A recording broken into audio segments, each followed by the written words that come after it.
আমরা কবরস্থানের পাশ দিয়ে যাওয়ার সময় কবরবাসীদেরকে সালাম দিয়ে যাই। এই সালামের ফজিলত যে কত ব্যাপক তা আমাদের কারো কারো জানা থাকলেও সবার হয়তো জানা নেই।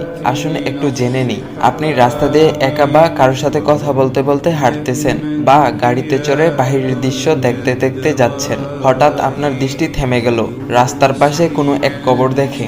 তখনই মুখ দিয়ে বেরিয়ে এলো, আসসালামু আলাইকুম ইয়া আহলাল কুবুর, অর্থাৎ হে কবরবাসী, আপনাদের উপর শান্তি বর্ষিত হোক। ঠিক সেই সময় হয়তো সেই কবরবাসী ছিল আযাবের ফেরেশতাদের অধীনে। আল্লাহর নির্দেশে যারা মারাত্মক আঘাতে ছিন্নভিন্ন করে দিচ্ছিল, সেই কবরবাসীর দেহকে আপনার কয়েক সেকেন্ডের এই দোয়াতে আল্লাহর আরশ থেকে নির্দেশ এলো, তার শাস্তি থামিয়ে দাও, তার উপর শান্তি বর্ষণ করো।